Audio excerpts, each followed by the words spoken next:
do their best, figure out where the issues are and work on those, they can really focus on to progression into next season. Well, the map veto is very important in every matchup. Let's bring up the veto for matchup number 1 this evening and see where we'll be heading. Fingers crossed for a theme park game. We know theme park's now in... I was about to explain that it's in the pool and Bank is out, but Kanga having none of it, and we're heading to Clubhouse. Yeah, not yet for theme park, but Clubhouse is going to be quite a good contest here. Sinister performed very well on Clubhouse last week. We haven't seen Kanga with their existing lineup play it just yet, so that's a bit of an unknown for us. But regardless, Sinister, again, their performance last week was very good on Clubhouse. So this is definitely going to be a big challenge for Kanga. Yeah, I must say I'm a little bit surprised that Kanga have let that map through. I know that talking to some of the players, obviously, I don't want to reveal too much, but Sinister, I think they're pretty comfortable on Clubhouse. It's a map that they quite enjoy playing, and I mean, the results really reflect that, as you mentioned last week. They played extremely well. They did that bait strat that some of you may or may not have seen, where they were defending top floor. They baited Pittsburgh all the way down to basement, and yeah, it was basically tears for Pittsburgh from then on. So I'm expecting Sinister to probably bring out all the cards again tonight. Yeah, and that was a beautifully executed play. I'd be quite surprised if they even try to do it again this week. Because no, surely not. It's going to be known that it's coming. I think Kanga will be very thorough with their drones for a lot of the defense rounds that Sinister will be pulling out. But yeah, it has notoriously been a strong map for Sinister, and maybe Kanga backing themselves on the way they've counter-stratted or the way they've VODed. So coming into this, maybe that's the preparation that they're bringing towards Sinister, and there might be some adaptation, that Sinister will have to deal with. Well, we're both feeling pretty confident for Sinister. Let's bring up the community poll and see what you guys at home think. Let's whip it up and have a look. There you go, Sinister with a pretty hefty amount of votes. And in my opinion, that reflects sort of what I'm feeling pretty well, I think. Yeah, I think that's pretty fair to say. I mean, like, we've talked about it a lot. Sinister's performance last week, nothing short of great. Kanga's last performance was nothing short of quite bad. And I mean, like, they had some great results in the first half, but you can't really conclude from that anymore because of how their roster's changed. So based on that, it's a pretty big consensus here that people are leaning into Sinister to win this game. Yeah, well, I've got Kanga's most recent map on Clubhouse actually being against TBD, and that was a 4-7 loss. But as we keep alluding to, it's almost a completely different team in some respects because of how many changes they have undergone. So any sort of past form isn't really reflective of what we're going to see tonight. And we don't have that Clubhouse form going into this with this roster. Well, actually, we don't have any form technically if you want to consider Campo being a big change to this team. So it's a lot of unknowns, which could actually potentially play in Kanga's favor if they're a bit more unpredictable, because Sinister, they're going into the unknown as well, aren't they? Yeah, that's the thing. We can talk about a team being unknown or their form not carrying forward, but that also makes it hard for their opponents to prepare for that. So Sinister are definitely going to have to be on their guard because Kanga could pull out some surprises. Well, Clubhouse will be the first matchup for tonight. Sinister versus Kanga. Let's jump right in. Sinister will be attacking first, so that leaves the first ban up to Kanga. Raven, what do we expect here? Yeah, I mean, some common bans for Clubhouse would be Maverick, Capitao, but then again, we might see some innovation. Thatcher's also always a good ban, so I expect those kinds of attackers to be banned here. Thatcher ban on Clubhouse. Definitely would not have guessed that. Yeah, it's a strong ban. I mean, just Thatcher in general off any map is going to help a lot. And considering the inclusion of Wamai now, that is more utility you have to think about trying to clear. So just getting Thatcher off just really makes it hard for the attackers.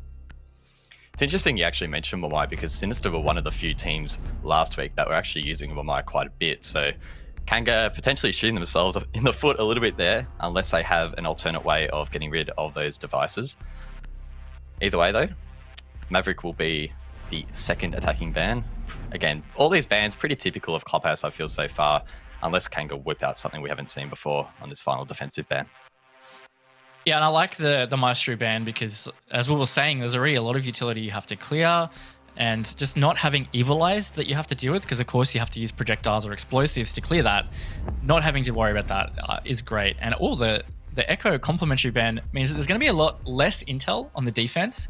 So maybe we'll see a lot of Pulse and Valkyrie, something just to be able to collect that additional intel to default cameras.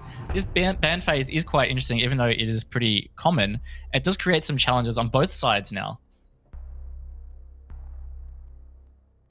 I feel like some challenges on the defense wouldn't go astray. Clubhouse is quite a defender-sided map if you want to look at the stats. So if it can even out a little bit, it could make for a more even contest and allow Sinister to maybe even lead heading into the half, which will give them some nice confidence. Church and Arsenal, though, will be the first bomb site Raven. And Pulse is on the board, as you suspected. So outside of that, there's not really a whole lot of intel gathering unless you want to consider the Legion mines. And Boats actually switched on to Valkyrie. So again, only one hard intel gatherer for the defense. Yeah, and they're playing the Kaid, which is great. Obviously, without the Thatcher, it's going to be very difficult to clear the Kaid. And of course, normally you would then lead to Maverick to open hatches, but that's also banned. So both those options are off the board. Makes Kaid very strong. Of course, there's still ways to deal with it, but it requires a lot more coordination, a lot more intel, and a lot more time. And time being a very important commodity, of course, when you're attacking. Time is one of the most precious commodities, I think, in Siege. Some teams are better at balancing it than others. It'll be up to Sinister to try and maximize the limited time that they have, because the timer can really count down quickly, and if you get distracted by one particular roamer or take too long to clear particular utility, it can really stack up against you. And historically, Sinister haven't been the best team late round where things are hectic, so I feel as if the more control and the more frags that they can get earlier in these rounds, the better it'll set them up for late round. Absolutely, and interesting here that Kanga are playing no real roam. We're seeing roam strats being really common on Clubhouse, and they've just elected to pretty much all anchor on bomb site. I think they're just trying to play into a strength of their own in that they're going to get flushed out on the roam pretty quick by Sinister. The attacks were quite coordinated last week. So this time they're just going to try and play it safe. Maybe they'll try and play a late flank, so put the onus on Sinister to be careful of their flank watch. A bomb has been located. Vinny here on the IQ, already creating some vertical angles, using that scanner to take out the default, and it looks like Sinister do have decent control around kitchen. Can't quite get that utility as it's stuck behind the pipe by the looks of things. Nico, meanwhile, once again playing the Buck Raven, so I'd be very careful if Nico has nades in hand. Yeah, nades is a great point. He was on point with so many of his nades last week. I'd love to see a percentage of nades to kill, and just the amount of kills he got from grenades. Absolutely insane. And here he goes again, bucking open the floor, trying to use these nades, just clearing utility at this stage. And the time management has been great from Sinister. They saw that there was no roam. They've pushed straight through, taken that map control. They're working on this utility. It's really going to put a lot of pressure on to Kanga in that final half of the round. Luna is getting the bar hatch open as well, just creating more points of attack for the rest of her team. Kanga, though, aren't really playing into it and playing overly aggressive, which is good for them. Shots are raining out, though. That's Campo, who's now taking a bit of damage. Milo as well, as they are still attempting to open this hatch. Potentially an impact shot coming out from below, and it doesn't hit. No, it doesn't. So there we go. The hatch will be opened as Spruce gets the opening kill. Yeah, that's the thermite off the board, but that hatch open, that's going to be a lot of pressure back onto Kanga. It means that Sinister don't necessarily have to open a whole lot more. All they have to now do is collect the rest of the map control required to execute there. So that's usually dirt or blue, which we see Fisher guys starting to push now. And with Vinny still able to push from main stairs, this could be a big problem for Kanga. 30 seconds now left on the board. Sinister need to make their mark, try and getting towards the side and get that plant down. Smokes are still raining out, just stalling them out slowly as flashes will follow. Milo still prone on that hatch, has the diffuser in hand, and Leb gets one as well. Nico gets one back though as Milo drops the hatch. Vinny gets one as well to even it out. So now the kills are trading out and Milo will be able to attempt the plant. Nico needs to try and cover though, but he's not in the best position. Surely they can't stick this plant, but they do. Milo gets the plant down and Nico gets the kill, so it's a 2-on-2 Leb and Wayneman for the retake. Need to try and clear these players above first and foremost if they want to go for that diffuser, but it doesn't matter. Milo's down inside and gets the first. Leb needs to try and follow it up, but he can't. Nico from above can surely shut him down, and he does. Sinister with a slightly messy round there, but Nico and Milo able to clean it up nicely. I absolutely love the 2v3 situation that Sinister played out there. They just stuck that plant, which was critical because once they're in that post-plant situation, they actually had fantastic positions. Kanga didn't have intel in Armory once the plant was going down, so Milo able to play tucked into that corner while Nico covers from Hatch was very, very strong. I really like that from them, and again, they've been able to secure a solid end of round, and that was their biggest issue in the first half of the season. It appears as if Kanga will now re-attempt down below. We saw him get the first 2 kills of the round, Raven, and just wasn't quite enough as Sinister were able to crawl it back. It's a nice late round aggression that Kanga wasn't quite prepared for. They should have expected it though. It's so late in the round and Sinister weren't left with too many options, but fortunately for Kanga, they just weren't able to quite shut that down, so you're gonna have to rethink how they try and total on the site late round heading into this one. I think the thing that really enabled Sinister to get that down was the push from Vinny. It looked like it was down the main hallway. It was some kind of counter push regardless. And what seemed to have happened is it diverted Kanga's attention away from that hatch, even for just a second. Vinny was refragged. He got a pick and was refragged straight away. But in that time, they were able to drop the hatch and actually get the diffuser down. So that play and the timing was key to Sinister winning that round. Attacker's objective is to locate a bomb and defuse it. We are seeing a bit more of a presence above here from Kanga, electing to reinforce top floor. So we're going to see quite a heavy roam. Kanga, of course, boats in particular, bringing the castle. So probably an SSG-esque roam coming out from them. And it looks like Sinister are playing into that at the moment, trying to clear above. Always risky going for these roamers, but if you commit to it and you're able to clear them out, it makes it really hard to get back towards site, try and hold the bombs, and Sinister could get this round. But if Kanga can hit their shots early round like they did last round, they're probably in a better position to win it in the end. Yeah, and they're really changing it up because it was a hard anchor strat on the previous round, and this one they've got 2 above. We even saw Campo lingering a little bit with the Jaeger, not 100% sure where he's ended up. But regardless, it's total night and day compared to their previous round, and it's going to really put the pressure on the Sinister because they're going to have to adapt to that. And if they can still successfully roam clear, that's going to be a bit of a mentality hit for Kanga. Vinny though, he'll get one on main stairs, and a second they're on to Spruce. A great start for him, and Vinny, he's showing up nicely here in these first 2 rounds. That leaves the 3 remaining members of Kanga to try and retreat towards side. It looks like they've done so. Sinister will need to be mindful of any flanks that could potentially come out, but it looks safe for now. And Raven, they still have half the round to play with, plenty of time to go for an execute. Yeah, that really was quite the efficient roam clear there. They just made them reposition into Vinny's line of sight, and he just got 2 really easy kills. Really well executed from Sinister. Didn't lose any HP on the roam clear, and not much time burnt. So yeah, you've got to give a bit of a fail mark there for that Kanga roam, and it means that Sinister have all the time they need to start working on things and potentially get a hatch open. I think the scary thing here is Nico hasn't used a single grenade yet, so if I'm a Kanga member sitting on site, True. a little bit wary of that. Hopefully Campo's used some ADSs on the side. I think I might have seen him place one above, so if there's not many down below, that could spell disaster.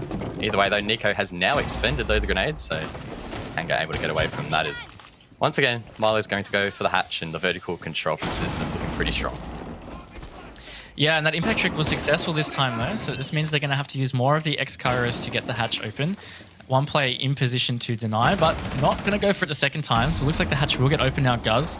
So leaving Sinister about 30 seconds for this execute, but their positioning is again quite good. They've got a couple at the hatch here ready for the drop in the cover. Vinny playing main stairs. It was so critical last time. As Fisher opens it up, it's looking good for Sinister again. Fisher here, he could be uncontested and get another, and he does. It's now a 4-on-1. Wayneman, he'll get one back, but it's looking pretty dire in a 3 versus 1. Nico has that diffuser in hand and can surely go for the plant. Wayman's going to go for a late flank here. Potentially he could deny it right on time, but if he doesn't know where that plant's going down, it may not be possible. And it looks like he's safe in towards the eastern side of Armory. Surely it will be stuck, and it will. Wayman now left in a 3-on-1 post-plant Raven. It's not exactly the most ideal scenario. No, definitely going to be tough for him, and not like the greatest loadout to be able to deal with this. SMG-11, all he got for distance, and he's going to have to try and get close if he wants to be able to use his shotgun. Beautiful post-plant positioning here from Sinister. They're playing quite patient, pre-firing a lot of angles, covering it beautifully. I feel sorry for Wayne, man. He's not going to have much of a shot here, Guz. He doesn't even know exactly where diffuser is. Sinister shut it out. Great round from them. Another solid attack there for Sinister. Able to shut down any sort of retake as well, which in the first half definitely was one of their weak points. We have seen them lose rounds in a similar fashion to that, but you can see on that occasion they looked really disciplined, really well gelled together. There wasn't one person over peaking or another trying to reposition unnecessarily. It just looked really nice and tidy. Kanga not really in a position to win that round back, and a 2-0 lead on a Clubhouse attack Raven, that's looking pretty good. Yeah, and onto Church at that. It's something we were talking about earlier with these bans, no Thatcher, no Maverick, should make Church the strongest bomb site on this map, in theory, because you will struggle to open those hatches. But Sinister, on both occasions, they've made it work. Maybe that's due to a fail defense from Kanga in terms of the impact trick. We only really saw it tried once in that last round, but also that roam clear was really efficient from Sinister. So Kanga just not being able to stand up to what Sinister's laying down at the moment. Of course, they're going to rotate bomb site now because really Church just hasn't worked out for them, and that's quite alarming. Yeah, not only did they attempt the same site twice, but they also had two radically different approaches. With neither of those working, it's a little bit dire. They may well be forced to stick to a cash and bedroom rotation, which, if you don't have that 3 objective sort of depth to your defense, it's going to be so challenging to get those critical rounds and have that advantage heading into the half. So hopefully Kanga can at least get this round and maybe the next if they want to position themselves nicely and give themselves the confidence to go back downstairs. But based off those first few rounds, it's looking a little bit grim. Yeah, grim is a good word to describe it so far, but they had this kind of start last week against Fury. They lost 2 rounds in quite significant fashion on border. But then they brought it back, and they actually ended up having a round advantage at one stage there. I mean, they did end up losing that map, but seems to be something with the Kanga squad at the moment. It ebbs and flows, and that just comes down to this new roster. You're going to have inconsistencies, and I think that's just what we're seeing. Nico probing below, still has 2 nades in hand, and could well use that to clear players such as Leb, who are above vertically.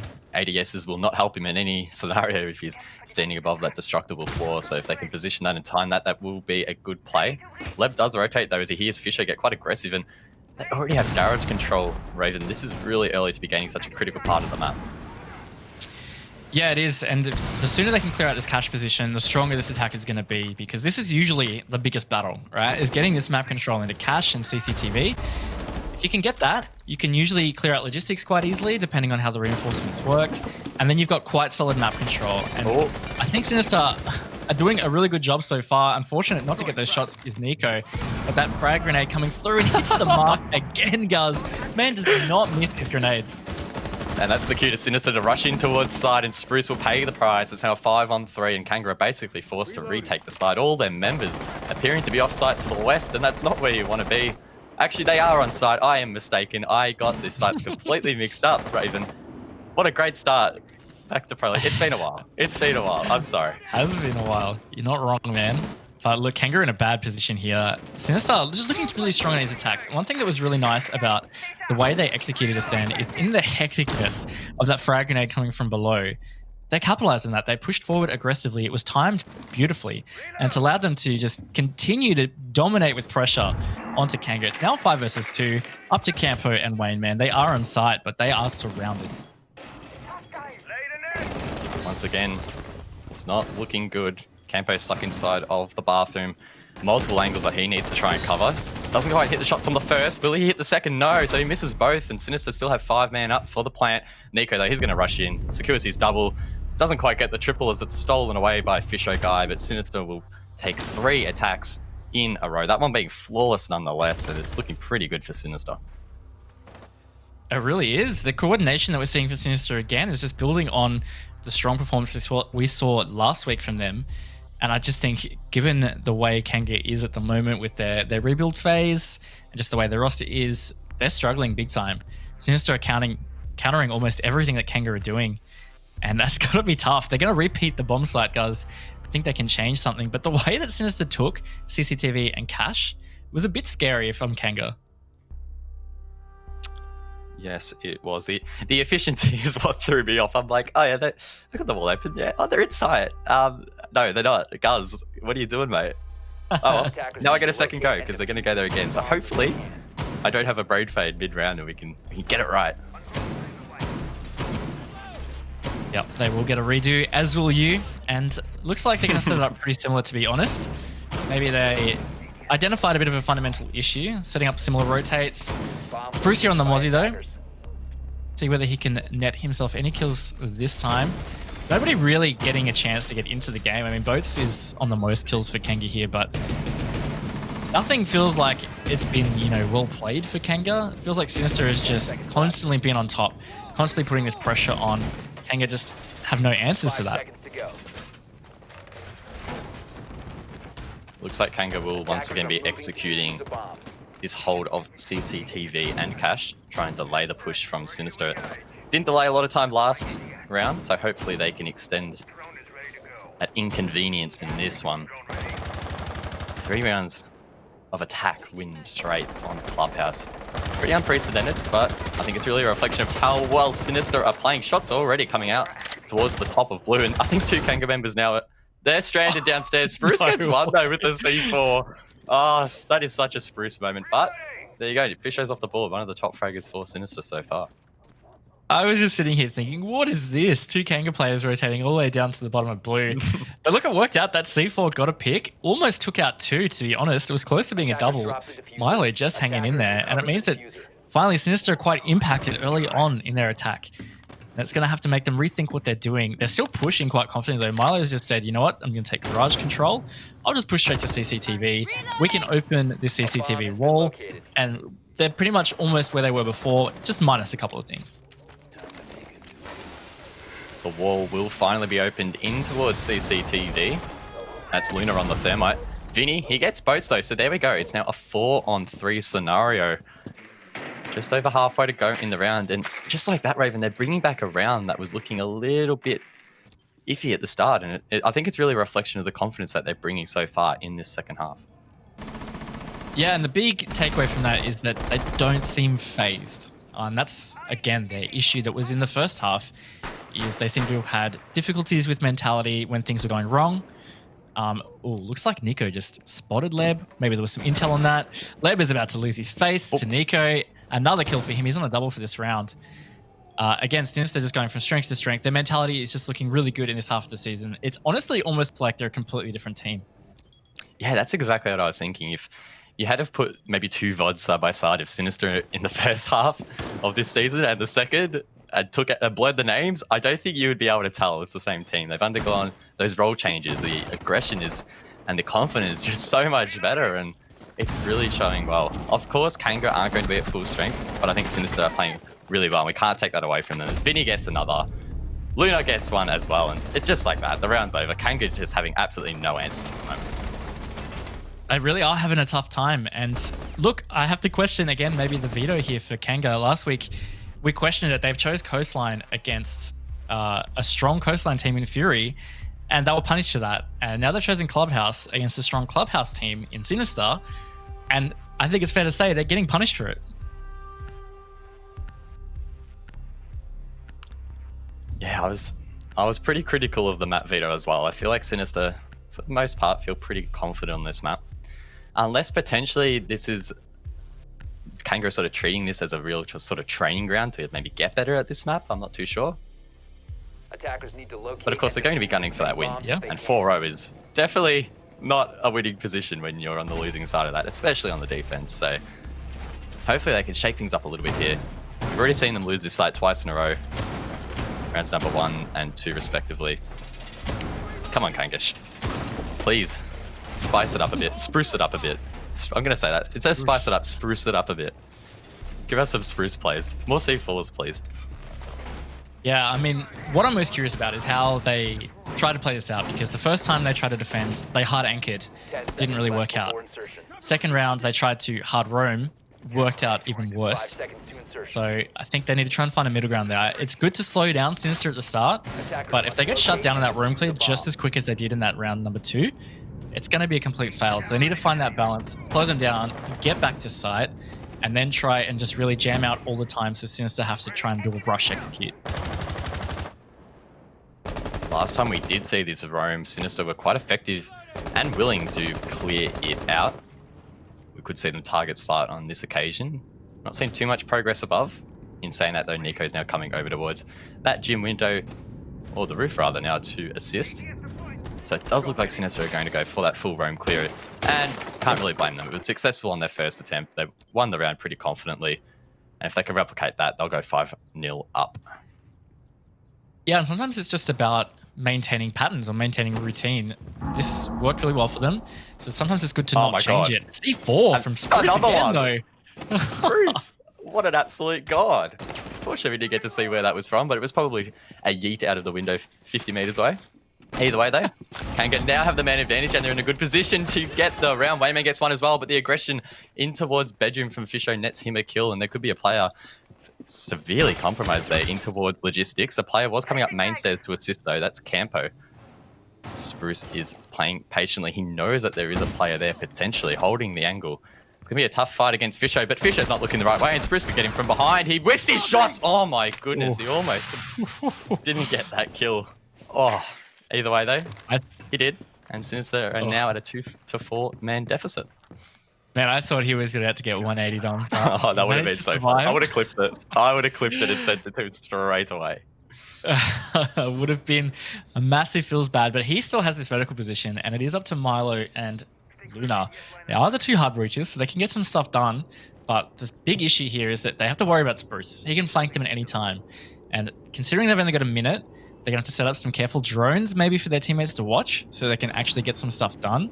Otherwise, it's going to be real tough for them. Spruce is making a move now, though, and actually, bad move at that. His toe is taken off by Luna under that barricade. Makes it a bit more even now. Definitely winnable for Sinister. Milo only has 1 kill on the board, but we know that he's a strong fragger. He's likely playing that IGL role, so not going as frag heavy on this occasion. There were some role changes over the break, and now it's his time to shine. I know he loves the aim trainer.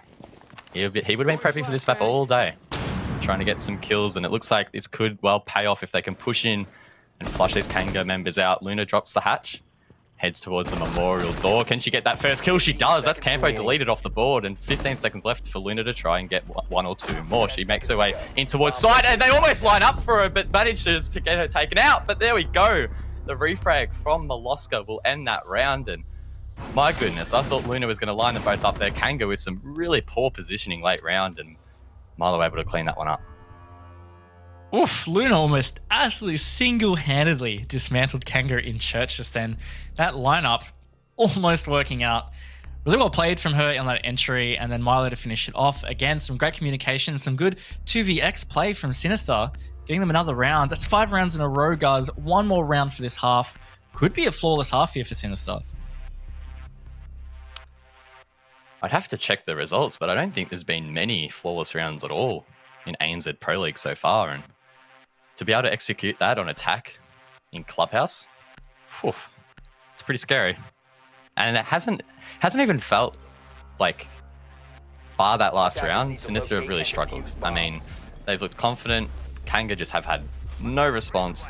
And you could even argue that last round was only close off the back of 2 C4s. Now, we don't know if those had a little bit of luck involved or if it was intel based, but they weren't as a result of gunfights, which is where I think Sinister have really excelled so far. Absolutely, and even the teamwork on top of that, because it was one thing that Luna was winning her gunfights, but she would have called out that final position of where the mute was, and Milo was there ready to react really quick, and that does take coordination, and especially that close to the end of the round in the small numbers situations. The communication can sometimes get a bit muddled up, gets a bit chaotic. So for them to just keep their head and be clear in that situation is fantastic. The other thing quickly, guys, is there's actually been no 7-0s in ANZ this entire season. There is a potential chance this might be the first one, the way things are going. Sinister could be the innovators, and if they win this round, they set themselves up very well to do so. I definitely don't expect teams to be taking Sinister to Clubhouse after this. You could almost argue they're getting to the SSG level of don't take to Clubhouse in ANZ. Maybe not quite there, maybe not quite. But I think so far today they've proven that this is one of their stronger maps, and let's hope that Kanga actually intended to go this map this week and it wasn't unintentional. Yeah, definitely going to be a good question to ask later on. But you're right. I think Sinister are making a great case for why to not take them to this map. And it's Clear again looking quite efficient. Some aggressive positions here from Boats. It's punished beautifully by Vinny, though. And again, this roam clear just working out pretty well. I mean, it didn't last round, but Sinister brought it back. So the fact that this is working out well so far, I think it's looking quite dangerous for Kanga again. Vinny's shot so far on this map has been pretty good, winning a lot of 50-50 gunfights, setting the rest of his team up really nicely. the rest of these rounds. Spruce with another C4 will net the first kill for Kanga. Is that 3 rounds in a row, or at least 3 entry kills for Kanga that he's gotten with the C4? It is 3 C4 kill rounds in a row for Spruce there. So just going off with the C4s. Nico has found Campo though, so that means that it is up to 3 players for Kanga back on side as we saw Spruce rotate back. There are 4 players alive for Sinister. Nico tagged quite low. I just noticed on the scoreboard that Nico's only died once. Same with Milo. So I think that's a big, significant sign of just how dominant Sinister's been in the rounds that we've seen them win. And you were mentioning repetition before. It does feel like Sinister are taking very similar approaches to all of these rounds and netting those winning results. Again, just gaining this vertical control, opening up the floor in kitchen and executing that hatch as quickly as possible. And again, we're probably going to see an execute in around that last 30 seconds of the round. And if it's been like any of the others, Sinister are likely to come out on top. Yeah, they've given themselves plenty of time. They've got numbers advantage so far, and they're using their drones. So they're giving themselves the best possible chance to win this round. It's going to be up to some nutty denial from Kanga and just some good teamwork to be able to close this out. But honestly, at this stage, the way Sinister's playing and the way this round has been set up, this is going to be a tough crawlback for Kanga. Tension, it's really palpable at the moment as Sinister continue to play quite passive and just wait for that opening. But they don't have a lot of time left. It's 15 seconds on the board. And these Kanga players are playing in safe positions. Maybe not Lev though, he's taken out by Luna. So it's a 4 onto Wayneman and Spruce left to clutch it up. Wayneman gets 1. Can there be another one? No. So it's now a 3 on 1. The hatch drop comes out. The plant needs to go down. Or maybe not. Luna's going to get that final kill onto Spruce. And that is a perfect half for Sinister on a Clubhouse attack. Who said Clubhouse is defender-sided? What? No, it's not. Nah. I don't believe that. Given the bans too. I know. Like, that's really strong. I mean, Thatcher and Maverick off the board for attack on a map that requires a lot of hard reinforcement breaching. Clap to Sinister. They've done really well. And I mean, like, let's not put all the spotlight on Sinister as well as they're playing. Kanga just seem to be failing to adapt or really struggling to adapt to what Sinister are doing. As we said, like, it's been pretty repetitive from Sinister, the way they've cleared, often coming from CC across for that top floor, shutting it down from the stairs window. A lot of that's not a surprise for Kanga, but they just can't seem to get anything working for them. Yeah. It's definitely easy, I think, to be critical of Kanga because they aren't playing the best. So it's really important that we keep in mind that this is basically a new team to what we saw at the start of the season. At the start of the season, we had players in this team that have now elevated themselves up to teams higher in the standings. I mean, the old roster, they were able to knock off Fnatic and draw a map with them. So that was a really strong performance from them. The way that they're playing now, they wouldn't have beaten Fnatic. They wouldn't have drawn with Fnatic, rather. So it's really, as we keep alluding to, it's this rebuild period. And look, if there's anything they can take out of this, it's a learning experience. Because if you lose and you don't learn anything, that's probably going to be worse than just throwing this map out the window and going, yeah, we just played bad. Yeah, 100%. And I think it's really important for them also just to preserve the mentality a little bit. I think it's quite easy just to start to feel a bit down about these kinds of performances, and that can really hinder how quickly you can rebuild. So they will have to be careful of that. And of course, it is Campo's first Pro League game ever. He is definitely struggling. And it's not probably a great match for them either, because Sinister are really rising to form here. And it's just absolutely punishing all these mistakes from Kanga. Nico is playing quite aggressively below, trying to stop any players gaining that control. It did appear as if Luna was inside of Garage as well, so Sinister spread all across the map to try and slow down Kanga here. And that's what you need to do. When you're this far up, try and be confident. Unfortunately, that drone, I believe, gets taken out. It sounded like it either way, and that's just going to slow down Kanga's intel gathering even more as Nico's left to continually roam below. Sinister having strong control of the wall as well. Again, it's just things are looking a little bit slow here for Kanga. Yeah, they're really taking their time, and I like that Sinister are just continuously putting this pressure on. Nico is just hanging out in the bottom of Garage. He shot a few drones, and he's pre-fired into the storage window just to delay that entry. And even if he delays half the round and they can't clear the Kaid trick, then that's his job done, no matter whether he gets a frag or not. As we sit and wait for the first frag, it will finally come out. It's Nico. He gets one, but gets refrag. That's Campo's first kill in Pro League, so quick clap for him. But The celebrations must be kept short as Kanga now only have half the round left to try and get around back here and maybe even mount a comeback if that's possible at this stage. Importantly though, the wall is still reinforced. It will potentially get open as it sounds like it will. That may well be the case as Vinny is now forced to rotate. The wall is open, so maybe Kanga can now try and mount this attack. Yeah, they've got a bit of time here. It's around a minute. It's not a whole lot. I mean, Milo's still playing pretty comfortably there in connector. So if they want to get some kind of counter push on, they have to think about flushing him out. He can play very comfortably around that doorway. So if this is the only foothold they've got, breach, it's just going to create a funnel. They don't even have garage. So given the time, I think this is going to be still a struggle for Kanga to try and get plant down. Luna trying to potentially get a kill there in towards the lounge. Misses her shot though, and as you mentioned, she will be able to just sit in that position, waste time, and really nice control. Campo missing some shots there, not able to collect his second kill in this round and his Pro League career so far. Might have to wait a little bit longer for that. 30 seconds now left on the board as Luna's getting lit up from multiple angles. I think she may have seen that player below her, but elects to play quite passively. All three members now of Kanga inside a garage trying to hunt her down. The flash is coming out, but the ADSs are protecting her for now. She is finally white though, and surely they can push this. Luna just scratching around, trying to see if she can protect herself, but there we go. She still gets the kill. The protection was there from her teammates. She is finally taken out though. Wayne Man left in a 1-on-5, and Raven. This is going to be a flawless win for Team Sinister here on Clubhouse. 7 rounds straight. What a fantastic performance for them, and they are looking absolutely activated at the moment. That was fantastic, and I mean, like, if anything is the bookend to the teamwork we saw from Sinister on that map, it was the protection of Luna in that final 20 seconds. She was on like 5-10 HP on Catwalk, flashed. We saw her vibing as she was getting flashed. She knew she was done for. But she was covered perfectly. None of them got near her. In fact, I'm pretty sure she still survived. Maybe she died in the end, but regardless, just fantastic display from Sinister. Kanga just never really got that close.